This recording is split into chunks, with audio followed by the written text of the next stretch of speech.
Argentine President Javier Milei doing the Trump dance in Mar-a-Lago after getting a $40 billion bailout. Meanwhile, Trump won't renew subsidies for American healthcare. They're laughing in your face as they steal your money and make you suffer. This is true. It's ridiculous. They're dabbing on us.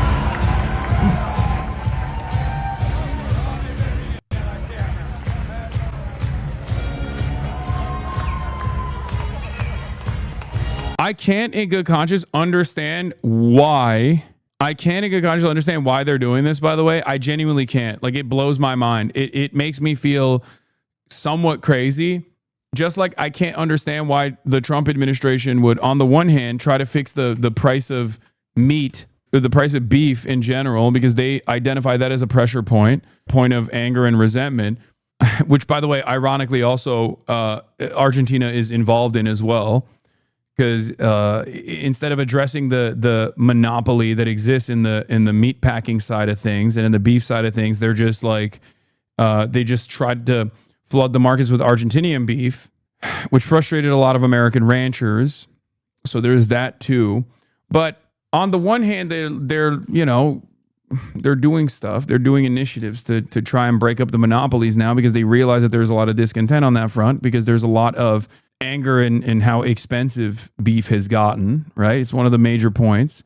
But also on the other side, they are actively and successfully stopping this by way of the Supreme Court, issuing an emergency order to temporarily block full SNAP food aid payments. Like, that blows my mind. I said, I swear to God, he's trying to start riots in this country so he can mobilize the military, declare martial law, and halt elections permanently. I cannot see another reason for this kind of cruelty.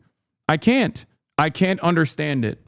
It makes no sense. Like, they're trying to relitigate the glorious time for the oligarchs in the roaring 20s. There is no rhyme or reason to do this.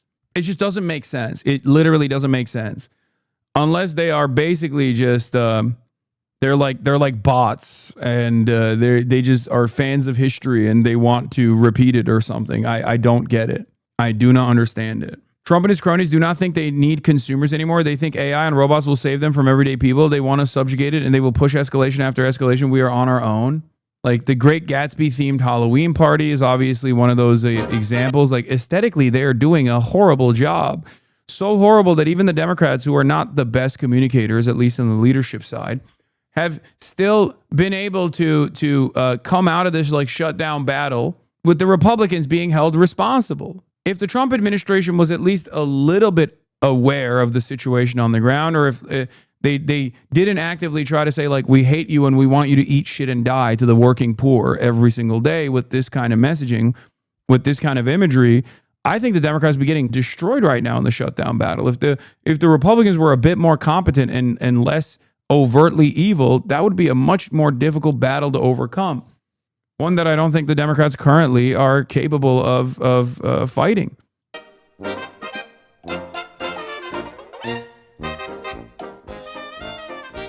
Like, it's so ridiculous. Like, I know Americans are oblivious to their own history. I get it, but like, this is so overt, right? This is literally like Great Depression era levels of income inequality. It's not there yet. The conditions have not gotten there yet, right? But like, this is precisely what happened 100 years ago. We are straight up relitigating age-old battles. It's the same forces of capital that designed an environment, designed a system that gave them endless amounts of wealth and prosperity, while the regular people suffered.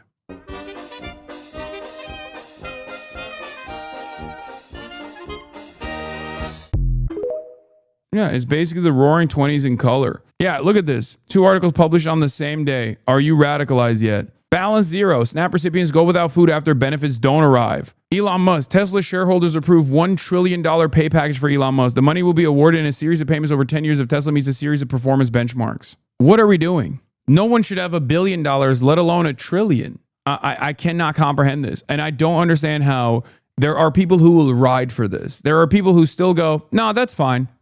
That's good, actually. This is prosperity. This is a good thing. You're silly. You don't understand. This is a good thing. It's like, no, this is just as much a failure of the system as the reality that there are homeless people in the wealthiest country on the planet. Almost 1 million of them, 600, 700,000 people go to sleep without actual shelter every single day in the wealthiest nation on the planet. Okay? That is a policy failure. And this is a policy failure as well. I forced myself to watch some of the Tesla shareholder meeting, and it baffles me how this is the guy we're essentially choosing to be the world's first trillionaire, just pure ketamine-filled rants, over-promising and throwing out wild numbers and nothing to substantiate them. The entire crowd is dead silent until they hear, but stock go up, burr, and then they cheer without even understanding what they're cheering for. It's gotten to a point where, like, I personally think the stock market is just a straight-up scam, where the market fundamentals don't matter. Where fundamentals have nothing to do with the stock performance, and it's more so just there are too many vested interests. Tesla is becoming like almost too big to fail in this way, where there are too many financial investments into Tesla, so they have to just keep making it seem like the stock is actually outperforming expectations, even though it's collapsed in and of itself. But it's utterly decoupled from the fundamentals, because it's not like people are just still purchasing Teslas. Like, that's not happening. They are overly reliant on this unimaginably unstable and incompetent person, Elon Musk. And the fact that, like, as long as he keeps over-promising and never delivering on those promises and people don't punish him for it, then it's fine, because stock price keeps going up. Yeah, $1 trillion pay package for a company with $17 billion in revenue. It's ridiculous. I think stonks have to go up. Always. Stonks always have to go up no matter what, because there are too many wealthy people that realize that if we brought the market back to like actual fundamentals, many of the top earners for them, many of the top overperforming stocks for them would collapse in its entirety. Oh, I saw this as well. 4 days out from my life-changing surgery, Aetna has denied the appeal for my brain surgery. To be clear, when I signed up to Aetna months ago, the coordinator had confirmed they would cover the surgery. Then a week ago, they said the surgery was too experimental/elective and denied coverage. We appealed. The appeal was just denied today. Now my neurosurgeon is trying to do a peer-to-peer consult with someone at Aetna to explain why I need it so we don't lose the surgery date on Monday morning. Aetna is not being responsive. This is sadistic and a violation of basic trust. Please spread this so they can't ignore it. They may not care if I live or die, but people should know just what kind of company they're dealing with. And please pray they are able to have a peer-to-peer consult with my neurosurgeon and have a change of heart. What are we doing? What are we doing here? Like, this is an untenable system.